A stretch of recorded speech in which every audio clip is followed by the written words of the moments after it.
Good afternoon, students. Good afternoon, ma'am.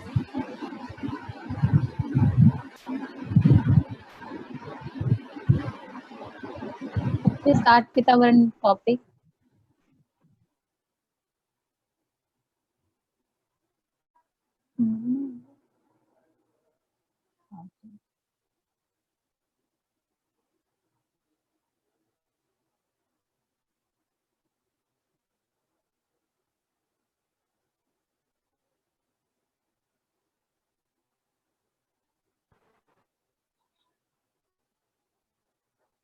Vidyadhar, Tanishq, Shreya, साक्षी, नम्रता, सागर, रिद्धि, रिद्धि राउत और रिद्धि धोत्रे, दो जने क्या, राज, पूनम, ऋषिका, जानवी, हर्ष। हम इनडायरेक्टली प्रेजेंट ही ले रहे हैं अभी आपकी। गायत्री, अतुल, अनिश, अनस, अतुल, अतुल दो है क्या? नहीं, अभिनव और हम है। ठीक है, देखो जो इंटरेस्टेड है ना बराबर 1 o'clock को ज्वाइन होते हैं। हाँ, 19 स्टूडेंट्स अभी ज्वाइन है। आप सबको थैंक यू। और आपको अभी आज मैंने कल देखा, एक्चुअली वो मैंने डाउनलोड नहीं किया, या हमने वो यूट्यूब लिंक भेजा था ना, शांभवी ने और अनस ने भेजा था शायद।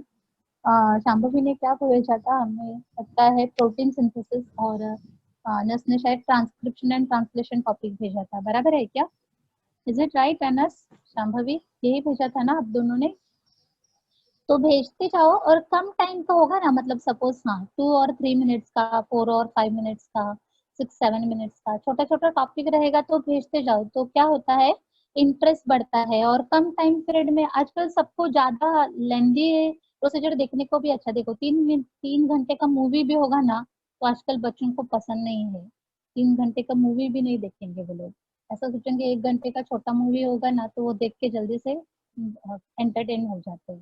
तो अपना एंटरटेनमेंट टाइम पीरियड भी कम हो जाता है। तो वैसा ही है, पेशेंस बहुत कम रह गया है ना।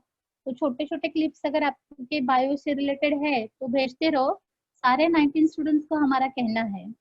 तो कल का जो टॉपिक है उसको मैं स्टार्ट करती हूँ। देखो 1-4 हो गया है, फिर अपना टाइम भी बॉन्डेड लेता है ना 40 मिनट्स का। आज हम लोगों का ऑनलाइन मीटिंग भी है, 11th स्टैंडर्ड का वेलकम।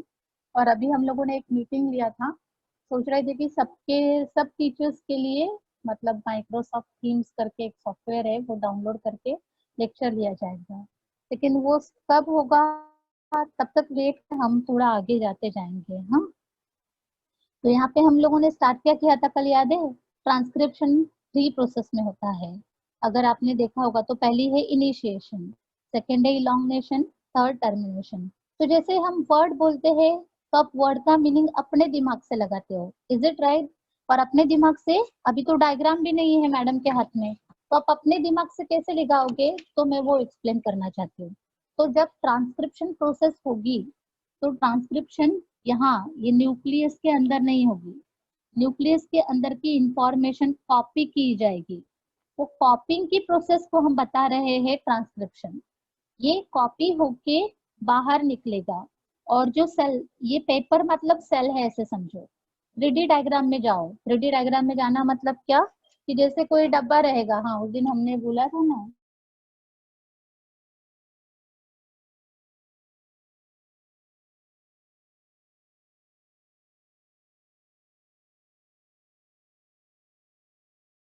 डब्बा मतलब सपोज सेल है, ऐसे समझेंगे हम। ओके, अब अगर ये सेल है, तो ये सेल के सेंटर में यहाँ पे क्या रहेगा बताओ? न्यूक्लियस रहेगा। ओके, ये इस तरह से। अब ये न्यूक्लियस सर्कुलर है, फिर उस न्यूक्लियस के बाजू में जो लिक्विड मटेरियल है, that liquid material is called as the cytoplasm. उसे कहा जाएगा साइटोप्लाज्म। तो एक्चुअली सेल का काम जो चलता है, वो न्यूक्लियस तो ओनली ब्लूप्रिंट है। ब्लूप्रिंट मतलब इंफॉर्मेशन है, लेकिन वो इंफॉर्मेशन को अप्लाई करने का काम जो है, वो सेल खुद करती है। और ये सेल खुद कैसे करेगी? सपोज ये सेल ऐसे बंद है, टाइट है ना, अब ये पैक है। अब इस सेल के अंदर मैसेज कैसे जाएगा? तो इस सेल के अंदर ब्लड कैपिलरीज जाती है। ब्लड, ये पूरी की पूरी सेल ब्लड कैपिलरी से ढकी हुई है। और फिर ब्लड कैपिलरीज क्या कहती है कि देखो अब सपोज ये पैंक्रियाटिक सेल है, तो ब्लड कैपिलरी वेट करेगी यहाँ पे, ये ब्लड कैपिलरी है ऐसे समझो, ये पेंसिल माने ब्लड कैपिलरी है, और ये ब्लड कैपिलरी क्या लेके जा रही है, ब्लड कहाँ से लेके जा रही है, ये नॉब में से, ये जो राइटिंग वाला ये नॉब है ना उसमें से जा रही है, लेकिन ब्लड सेल के अंदर नहीं जाएगा। क्यों नहीं जाएगा, वो ब्लड में देखो कितना खाना भरा हुआ है, ग्लूकोज है, अमीनो एसिड है, प्रोटीन है, सब कुछ ये पेंसिल से आके यहाँ रुका हुआ है। ये सेल कहती है मैं अलाउड नहीं करूंगी। मैं कब अलाउड करूंगी, जब मेरे अंदर इंसुलिन बनेगा। तो जैसे ही इंसुलिन बनेगा तो ये सेल का ढक्कन खुल जाएगा। ढक्कन खुल जाएगा मतलब ये मेम्ब्रेन परमिएबल बनेगा, और परमिएबल बन के इसके अंदर से ऐसा ग्लूकोज एक्सचेंज होगा। तो एक्सचेंज करवाने के लिए जो प्रोसेस, वो जो इंफॉर्मेशन है, कोडिंग जो रीडिंग है, that process is called as a transcription. उस प्रोसेस को क्या नाम दिया जाता है, ट्रांसक्रिप्शन। 2 मिनट रुको, हाँ नहीं तो ये चुभेगा। एक मिनट।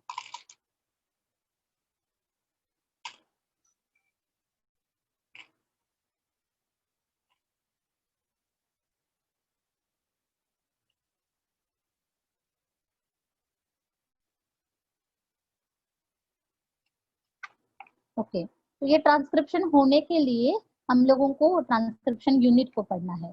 तो ट्रांसक्रिप्शन यूनिट कौन कौन से थे, सबसे पहले प्रमोटर, फिर उसके बाद क्या था स्ट्रक्चरल जीन, और फिर टर्मिनेटर।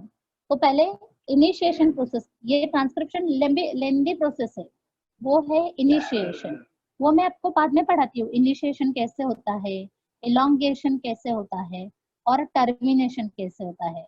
लेकिन ये तीन प्रोसेस होने के लिए, सॉरी, ये तीन प्रोसेस होने के लिए एक यूनिट की जरूरत है। इनिशिएशन करवाना, एलोंगेशन करवाना, या तो क्या करवाना, टर्मिनेशन करवाना। उसके लिए जो तीन कंपोनेंट चाहिए, उसमें से पहला कंपोनेंट है प्रमोटर, प्रमोट करने वाला, कुछ तो बताने वाला। और फिर उसके बाद क्या है, प्रमोटर किसके ऊपर काम करता है, स्ट्रक्चरल जीन पे। तो तीसरा कंपोनेंट आया स्ट्रक्चरल जीन। और चौथा वो प्रोसेस को स्टॉप करने वाला टर्मिनेटर। तो ये तीन कंपोनेंट हमको अच्छे से समझ में आने चाहिए, एक प्रमोटर, एक स्ट्रक्चरल जीन और टर्मिनेटर। तो कल हम ना पढ़ा रहे थे, और उसमें से दो कंपोनेंट हमने आपको पढ़ाए है। पहला है प्रमोटर, वो कौन से एंड पे रहता है वो बताया, वो कैसे बाइंड होता है वो बताया। फिर कल हमने स्ट्रक्चरल जीन लिया, वो स्ट्रक्चरल जीन जो है that is opposite polarity, 2 strands of DNA have opposite polarity, और दो डीएनए स्टैंड कौन सा 5' to 3' जो स्टैंड है, that polarity act as a, वो क्या काम करती है, कोडिंग, उससे इंफॉर्मेशन रीड करता है आरएनए। अब क्या होता है, जो आरएनए रीड करता है, तो स्ट्रैंड जो कहा है, स्ट्रक्चरल जीन का ये जो स्ट्रैंड कहा है, the information on this strand of DNA, DNA की उस स्ट्रैंड की इंफॉर्मेशन, ये 5' और 3' की, आया समझ में, दैट इज कॉपीड ऑन, कहाँ पे कॉपीड हो रही है, एमआरएनए। कैसे कॉपी की, एमआरएनए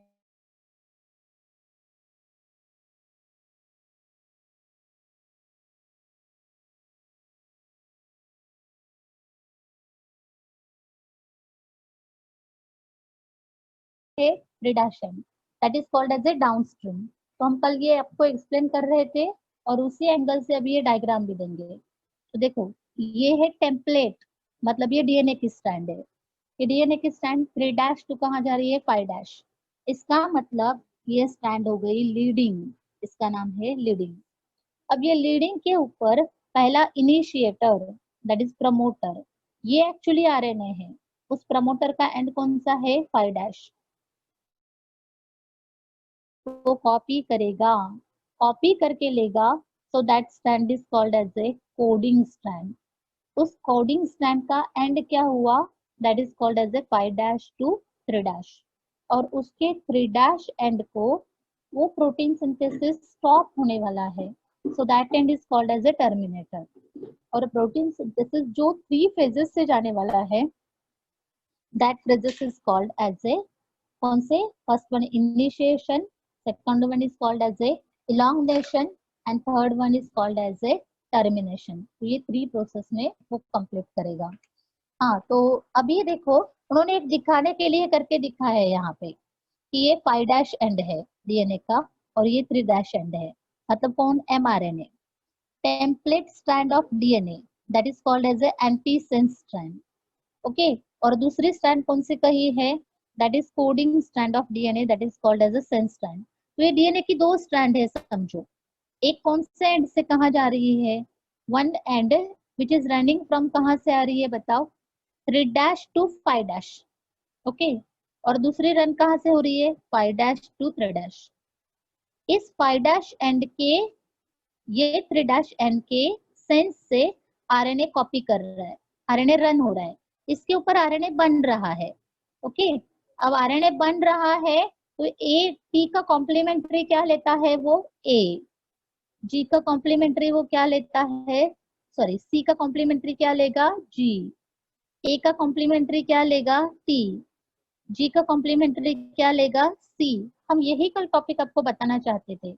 और this strand which is called as the template strand which is antisense, actually इसे एंटी सेंस क्यों कहा गया, क्योंकि ये कोड को नहीं उठा रही है, इस कोड का कॉम्प्लीमेंट्री कोड उठा रही है, और इस कोड का कॉम्प्लीमेंट्री कोड यहाँ पे है। एक दिन है ना, हमने एक्चुअली आप हमारे स्टूडेंट्स अभी आपसे बहुत रिलेशन अच्छा बन गया है ना, एक दिन हमने एक पिक देखा था कि आप यंग एडोलेसेंस एज के बच्चों को थोड़ा अच्छा भी लगता है, तो वो पिक में क्या दिखाया था, एक लड़का और एक लड़की बेंच पे बैठे हैं ऐसे, मतलब दो, एक लड़का और लड़की बैठे हैं, और लड़के के बाजू में, लड़का बोलो या मैरिड बोलो हमें वो समझ में नहीं आया क्योंकि बैक साइड से पिक था, और वो लड़की के बाजू में और एक लड़का बैठा था। समझ में आ रहा है हम क्या बता रहे हैं, सपोज यहाँ पे एक लड़का बैठा है, यहाँ पे और एक लड़का बैठा है, और यहाँ पे एक लड़की बैठी है।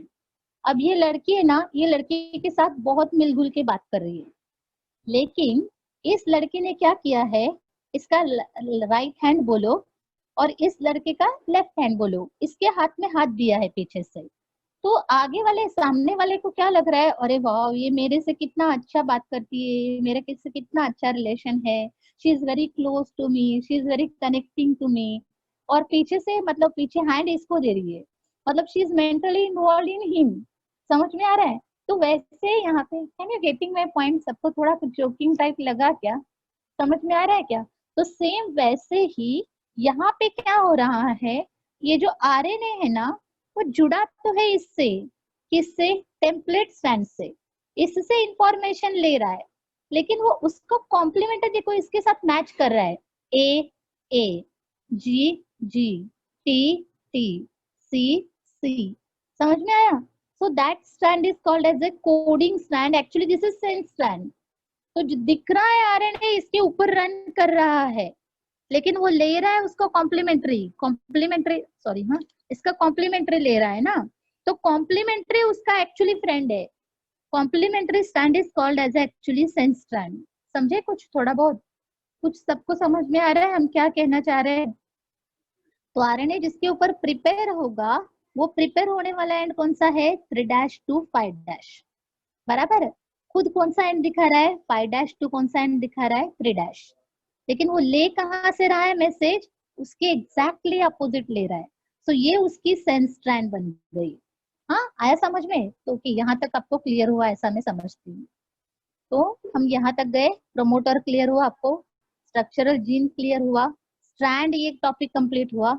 The information on this strand of DNA is copied on किसके ऊपर होता है, mRNA, this is called as a sense strand, and terminator is located at 3' end of the coding strand that is downstream। वो तो अभी आपको clear ही आया ना कि 5' एंड से प्रमोटर है, यहाँ पे जो पहला एंड है दैट इज प्रमोटर, तो जो एंड जा रहा है that end is called as a 3' end, तो एंडिंग हो रहा है तो that stream is called as a downstream. अब ना आगे देखो, as the mRNA grows the transcribed region of DNA molecule becomes spirally coiled। तो जो जैसे ही mRNA ग्रो हो रहा है, तो ये जो यहाँ का मैसेज कॉइल, यहाँ का मैसेज उसने रीड कर लिया ना, तो ये डीएनए उसके पास आ जाता है, ये डीएनए कॉइल्ड होगा, एंडिंग होती जाएगी, आगे जाएगा रीड होगा कॉइल्ड होता जाएगा, ये दोनों एक साथ आएंगे, आगे जाएगा रीड होगा कॉइल्ड होता जाएगा। तो डीएनए जो डुप्लीकेट होना चाहता था, डबल होना चाहता था, वो कॉइल्ड होना स्टार्ट किया।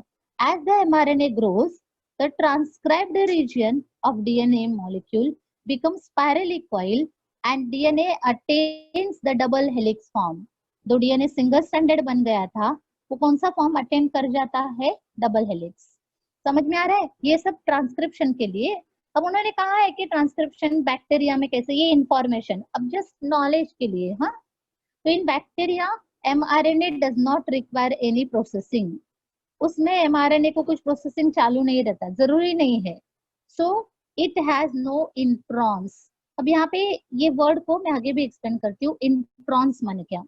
तो mRNA पे ना एक्चुअली ऐसा ऐसा अनवांटेड डीएनए, अनवांटेड जो कहेंगे हम लोग, नाइट्रोजन बेसिस आएंगे, और वो नाइट्रोजन बेसिस जो है वो निकालना, दैट इज एक्सॉन्स, अनवांटेड रहेंगे, और जो जरूरी है that is called as a intron.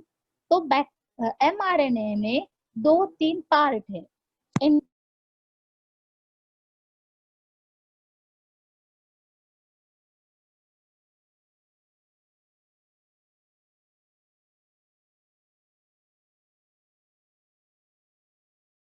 जा रहा है ना मैसेज यहाँ से, मतलब कौन से एंड से बताओ?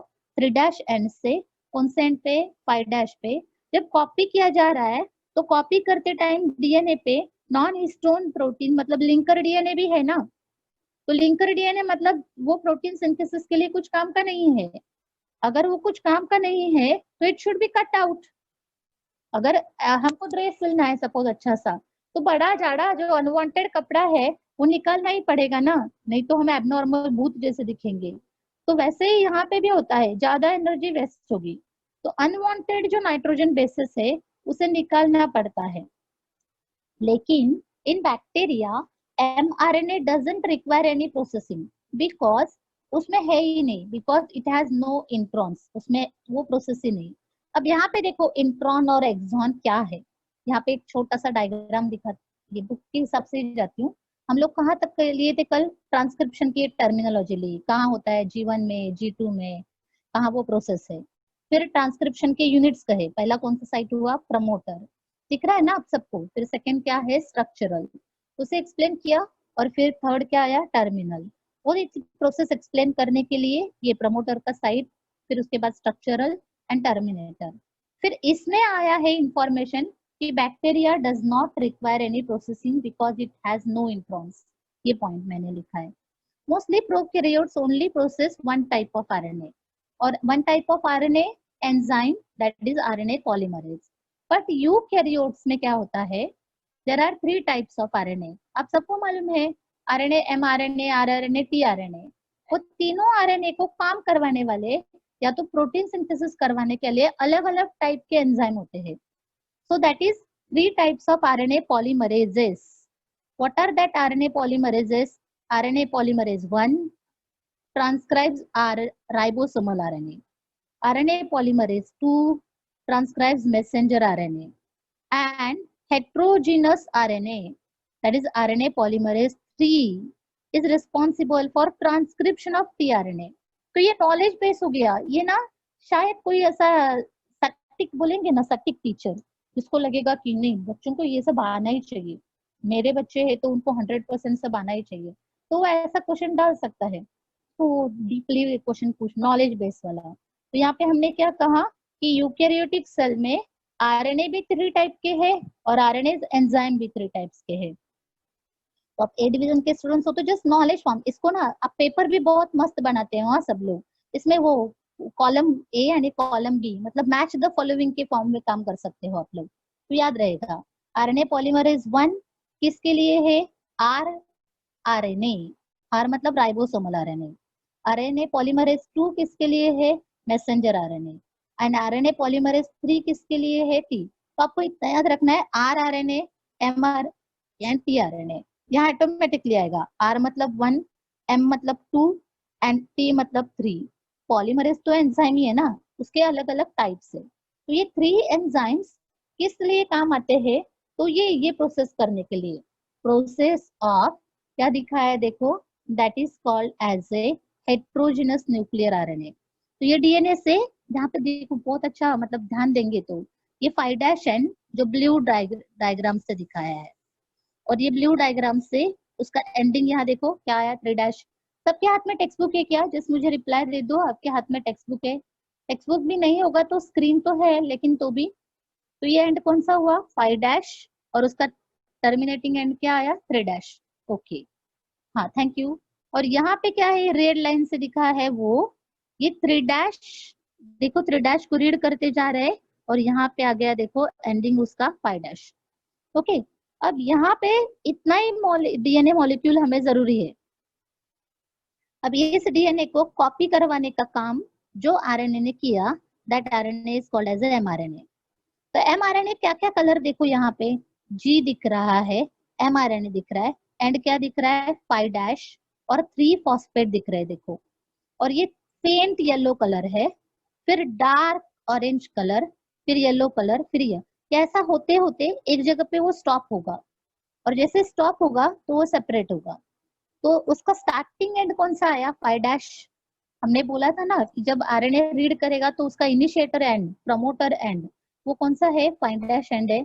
और टर्मिनेशन एंड कौन सा है? 3 डैश एंड है। तो यहाँ पे ये जो मैसेंजर आरएनए है, जो पहला एंडिंग ग्वानिन दिखा रहा है, उसको पहले कैप लगी, so that process is called as a capping.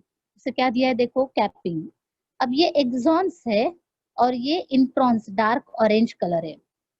तो अब यहाँ पे देखो, ये जो dark orange, actually dark orange colour मतलब इंट्रॉन को हटाना है। किससे? देखो ऑटोमेटिकली गोल हो रहा है, स्प्लाइसिंग हो रहा है। अब ये हमारा, ये सपोज ये वायर है, हाँ सब लोग देख रहे हैं।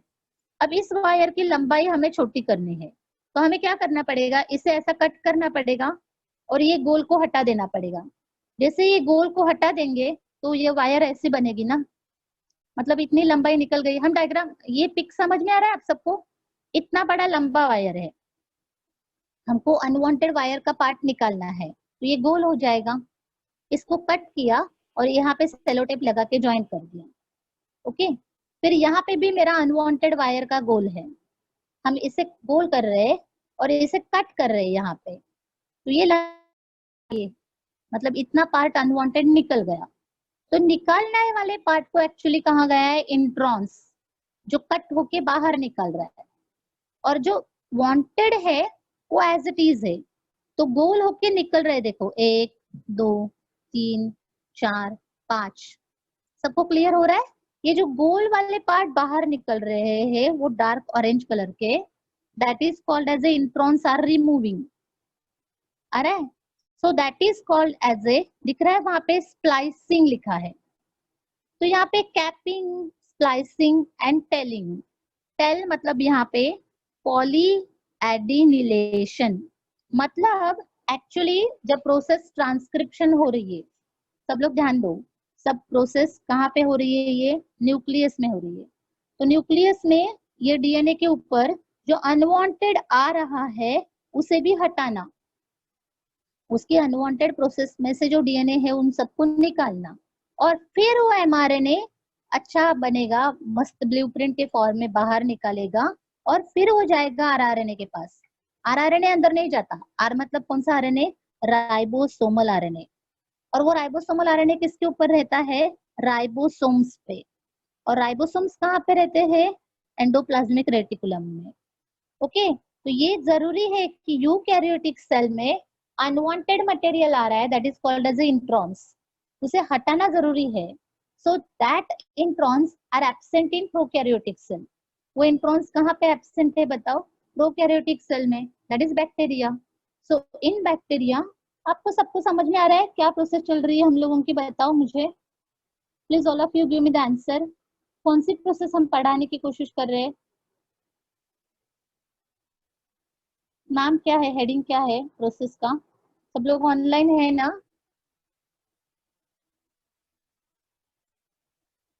प्रोसेस कौन सा चल रहा है? Just heading of the process.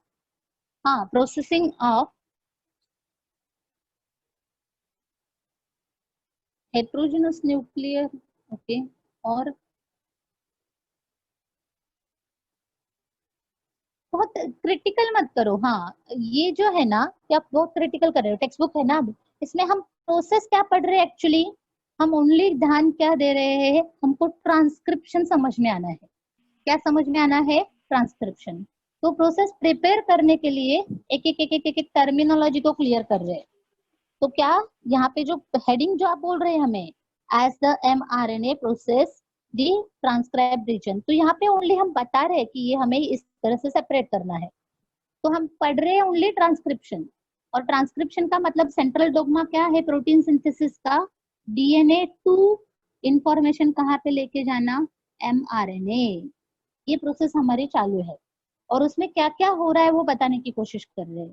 तो उसमें हमने कहा कि जब ये डीएनए कॉपी करता है तो वहां पे हमें इनिशिएटर की जरूरत है, फिर स्ट्रक्चरल जीन की जरूरत है, फिर टर्मिनेटर की जरूरत है, फिर यहाँ पे अनवांटेड जो आता है वो भी निकालने की जरूरत है। तो पहले हमने वो 3 टर्मिनोलॉजी पढ़ाई, इनिशिएटर मतलब क्या, स्ट्रक्चरल जीन मतलब क्या, और टर्मिनेटर मतलब क्या। अब जो इनिशिएटर है वो कैसे ऐड होता है वो बता रहे हैं, लेकिन इस तरह की प्रोसेस बैक्टीरिया में होती ही नहीं। क्योंकि बैक्टीरिया में अनवांटेड जीन है ही नहीं वहां पे, इट हैज नो इंट्रॉन्स, वो है ही नहीं। तो और एक टर्मिनोलॉजी, नीचे जाते ही हम लोगों को एक हेडिंग आता है, देखो, transcription unit and the gene. Transcription unit and क्या कहाँ है, gene. DNA sequence coding for mRNA और टीआरएनए और rRNA is defined as a gene. जो डीएनए सीक्वेंस कोड किया जाता है, अब ये डीएनए सीक्वेंस कोड किया जा रहा है, यहाँ पे एडेनिन होगा, ग्वानिन होगा, थाइमिन होगा, साइटोसिन होगा, जो भी रीडिंग किया जा रहा है, दैट कोडिंग फॉर किसके लिए, फॉर एमआरएनए के लिए। फिर एमआरएनए टू यही डीएनए रीड किया जाता है टीआरएनए ट्रांसफर आरएनए के लिए, या तो यही रीड किया जाता है राइबोसोम मतलब प्रोटीन को बाइंड अप करने के लिए, अमीनो एसिड को बाइंड अप करने के लिए। तो मतलब यहाँ पे अभी मैं कैसे बताऊं आपको एग्जांपल, हाँ, बस स्टेशन है, बस स्टॉप है, या तो ट्रेन भी ले लो, रेलवे ट्रेन। तो रेलवे ट्रेन कौन कौन चलाता है, एक तो ड्राइवर खुद जो ट्रेन में बैठा है वो चलाता है, दूसरा उसको सिग्नल देने वाला जो स्टेशन डायरेक्टर रहेगा वो बोलेगा अभी तेरी गाड़ी आई है, तुझे यहाँ से निकालना है, ओके, वो कहेगा। और तीसरा कौन रहता है, उसका जो डेस्टिनेशन रहता है पहुंचने वाला, वो एक रहता है। तो वैसे यहाँ पे ये डीएनए से इंफॉर्मेशन कॉपी की जा रही है, तो ये मेन डेस्टिनेशन ही है, लेकिन इस डीएनए से इंफॉर्मेशन ड्राइवर ने ली सपोज, तो हो गया एमआरएनए, मैसेंजर आरएनए। यही इंफॉर्मेशन डीएनए की स्टेशन डायरेक्टर ने ली, तो स्टेशन डायरेक्टर आके उसको बोलेगा, फ्लैग दिखाएगा ग्रीन सिग्नल का, बोलेगा जा और उसको ग्रीन सिग्नल फ्लैग दिखा। तो that is called as a transfer RNA.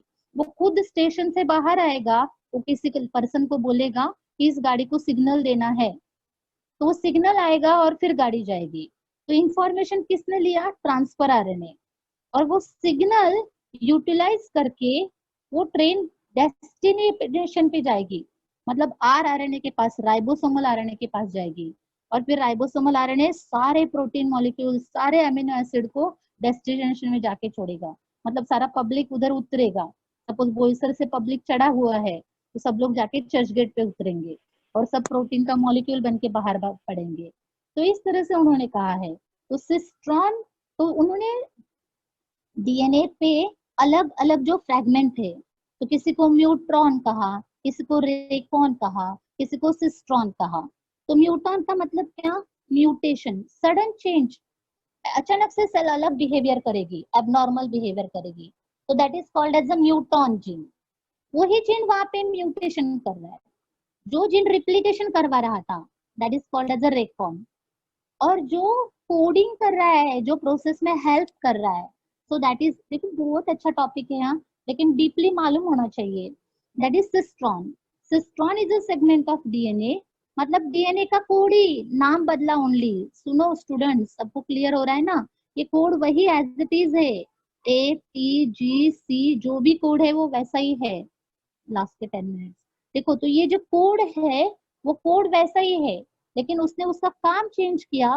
Cistron is a segment of DNA coding for polypeptide मतलब एमिनो एसिड। तो यहाँ पे डेफिनेशन बनेगा, आज जो क्वेश्चन बनाने वाला है ना क्वेश्चन पेपर, उसको बहुत सारा छोटा छोटा मटेरियल मिल गया है कि आरएनए के टाइप्स कौन से, पॉलीमरेज एंजाइम कौन से, सिस्ट्रॉन का डेफिनेशन क्या है, फिर वो कहाँ कोडिंग फॉर क्या करता है, पॉलीपेप्टाइड मतलब एमिनो एसिड की चेन बनाता है। तो single structural gene in a transcription unit, एक ही जीन रहेगा ट्रांसक्रिप्शन यूनिट में, पूरा का पूरा डीएनए रीड करता जा रहा है लेकिन एक ही जीन मिल रहा है इंसुलिन बनाने वाला, so that is called as a monocistronic. And when long segment of DNA, बड़ा सा लॉन्ग सेगमेंट ऑफ डीएनए है और उस पे बहुत सारे जीन से, segment having set of various structural gene, insulin भी है, फिर उसके बाद पेक्टिनेज भी है, तो बहुत सारे सेट ऑफ जीन है, तो that is called as the polycistron. मतलब समझो सिस्ट्रॉन का मीनिंग क्या आ रहा है यहाँ पे, that is useful for formation of amino acid chain. अगर एक ही एमिनो एसिड चेन फॉर्म करने के लिए एक ही जीन है तो मोनो, और मेनी जीन है तो पॉली। तो डेफिनेशन हुआ यहाँ पे मोनो मतलब क्या और पॉली मतलब क्या। तो स्ट्रक्चरल जीन इन यूकैरियोटिक, वो जो डीएनए है that is interrupted bye non coding sequences, जो अनवांटेड है, जो जरूरी नहीं है, एंड दैट जरूरी नहीं को क्या नाम दिया, इंट्रॉन, और जो जरूरी है that are called as a exon. तो कोडिंग सीक्वेंस में एक्सप्रेस करने के लिए, इंसुलिन बनाने के लिए जो जरूरी है that is called as exon, and only exon appear in process of mRNA in eukaryotic. तो वो जो डीएनए में से निकलेगा वो ओनली एक्सॉन को बाहर निकालेगा। तो मैडम वो कैसे प्रोसेस होती है, उस प्रोसेस को नाम दिया है, उस प्रोसेस को क्या नाम दिया है, that is called as a capping. मतलब वो प्रोसेस आती है कैपिंग, फिर उसके बाद क्या आएगा, ये जो स्प्लाइसिंग, और थर्ड वन इज टेलिंग। तो 10 मिनट्स में वो टॉपिक में पहले कंप्लीट करती हूँ, वेरियस टर्मिनोलॉजी। तो वेरियस टर्मिनोलॉजी में मोनोसिस्ट्रोनिक मतलब क्या, a single gene, structural gene, वो क्या कर रहा है, gene in transcription unit is said to be a monocistronic. अब ये क्लियर हुआ। where long set of DNA having various structural genes in one transcription unit, many genes रहेंगे, so that is referred as polycistronic. फिर structural genes in eukaryotes have interrupted non-coding sequence, that is called as the introns. जो जरूरी है express sequence से, that are called as exon. Processing of heterogeneous RNA. तो heterogeneous nuclear RNA का process कैसे होता है, that process is called as a primary transcription और primary transcript.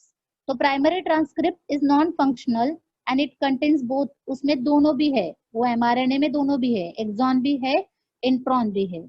Only introns are removed by the process, that process is called as splicing. Intron को गोल करके बाहर निकाल दिया, और बाहर निकलने वाली प्रोसेस को क्या नाम दिया है, that is called as splicing. And exons are, अब निकालने के बाद वो ज्वाइन करना पड़ेगा ना वायर, हमने बोला था, तो they are join by definitive sequence by enzyme DNA ligase. Joining हो गया। अब now heterogenous nuclear RNA undergoes the process of, पहला कैप लगेगा तो that is called as a capping, और एंड लगेगा that is called as a tailing. तो capping कहाँ पे होता है, methylated guanine triphosphate is added at the 5' end, and tailing that is polyadenylation takes place at 3' end। तो I think ये मैंने एक्सप्लेन किया। यहाँ पे देखो ये कैपिंग हुआ, मिथिलिनेटेड ग्वानिन ट्राइफॉस्फेट 5' पे ऐड हो गया, तो दैट इज उस एंड को कैप लगा दिया यहाँ पे, ये फर्स्ट वाला, और ये एंड होते होते यहाँ पे पॉलीएडिलेशन, मतलब पॉलीएडिनिल ग्रुप कनेक्ट हो गया, that process is called as a tailing. तो मुझे बताओ यहाँ पे प्रोसेस ऑफ क्या कहा है, heterogenous nuclear RNA which is takes place in eukaryote only. अब मेरा आरएनए जाएगा एक्चुअली नेक्स्ट प्रोसेस को, and next process is called as a translation. अब जाएगा वो ट्रांसलेशन में, अब हमारा आरएनए प्रिपेयर हुआ, मतलब अब अपना सेंट्रल डोग्मा प्रिपेयर हुआ, डीएनए टू क्या बनाना बताओ, एमआरएनए। डीएनए टू एमआरएनए बनाने के लिए एक्चुअली हमें बस 3 प्रोसेस से जाना है। कौन सी 3 प्रोसेस से बताओ, कैपिंग, स्प्लाइसिंग और टेलिंग। कैपिंग जिस एंड पे होती है आरएनए बनते time, that is called as a promoter. जो जीन को वो सीक्वेंस लेता है that is called as a coding strand. जिस जीन पे, जिस सेंस पे वो बन रहा है, स्ट्रैंड पे बन रहा है, वो एक्चुअली नॉनसेंस स्ट्रैंड है या एंटी सेंस स्ट्रैंड है। जिसके अपोजिट लेता है that strand is called as a sense strand.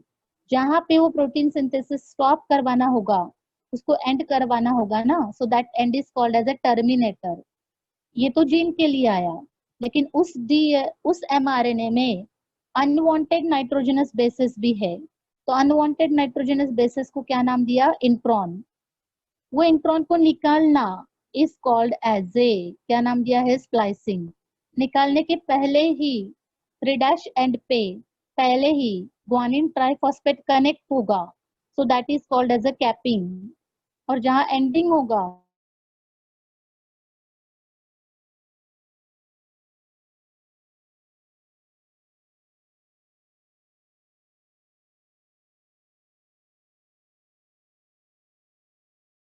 है कोड, और that code is for gene, so that is called as a genetic code. उसे क्या नाम दिया है, जेनेटिक कोड। तो टेक्स्ट बुक का अपना ये टॉपिक यहाँ तक कंप्लीट हुआ, कैपिंग और स्पेलिंग। हम बहुत बार सोचते हैं कि ये सब टॉपिक आपको नहीं पढ़ना चाहिए, पर हमारा हार्ट मतलब मानता नहीं है और हम थरो डीपली चले जाते हैं। तो हम लोगों का आज का ये टॉपिक कहाँ पे हुआ, ट्रांसक्रिप्शन कंप्लीट हुआ। फिर उसके बाद ट्रांसक्रिप्शन यूनिट कल का ये टॉपिक कंप्लीट किया। फिर उसके बाद हम लोगों ने ये पॉलीमरेज एंजाइम के टाइप लिए। फिर प्रोसेसिंग ऑफ क्या लिया, heterogeneous nuclear RNA process, primary transcription process हो गई, जिसमें 3 प्रोसेस हुए, कैपिंग, स्प्लाइसिंग और टेलिंग। इसमें नॉलेज बेस्ड क्वेश्चन 1 मार्क के आ सकते हैं। तो आज जो भी टेस्ट बना रहा है उससे मैं रिक्वेस्ट करती हूँ कि 10 या 20 क्वेश्चंस जितने भी निकले छोटे छोटे बना देना, और कुछ मत बनाना। और चाहिए तो ये छोटा सा डायग्राम डाल दो, ट्रांसक्रिप्शन एंड प्रोसेसिंग ऑफ क्या है, ये जो हेट्रोजिनस न्यूक्लियर आरएनए और टू द एमआरएनए। अब हम जाएंगे next process that is called as a genetic code. ये इसके पीछे एक स्टोरी है, वो बताती हूँ। और वो डॉक्टर है, डॉक्टर हरगोविंद खुराना। तो डॉक्टर हरगोविंद खुराना जो है वो अपने इंडियन साइंटिस्ट है, और उन्होंने ये जेनेटिक कोड सीक्वेंस ढूंढ के निकाला। अब सब केमिस्ट्री में तो जानते हो कि बेसिकली सेल को रिक्वायर्ड जो अमीनो एसिड है, वो रिक्वायर्ड अमीनो एसिड्स कितने कहा जाते हैं, 20। मैं जस्ट आपको बताती हूँ कि ऐसा कुछ है क्या जो हम खाते हैं, इंडियंस खाते हैं, वो फॉरेन कंट्री के पीपल्स खाते हैं, ऐसा कुछ नहीं है। सबका डाइट अलग अलग है। तो लेकिन सबके डाइट अलग अलग होने के बावजूद भी सबकी बॉडी के प्रोटीन जो है वो प्रोटीन सिमिलर है। तो ये जो प्रोटीन सिमिलर है वो सिंथेसाइज जिस प्रोसेस से होते हैं, वो सिंथेसिस डीएनए के अंदर है।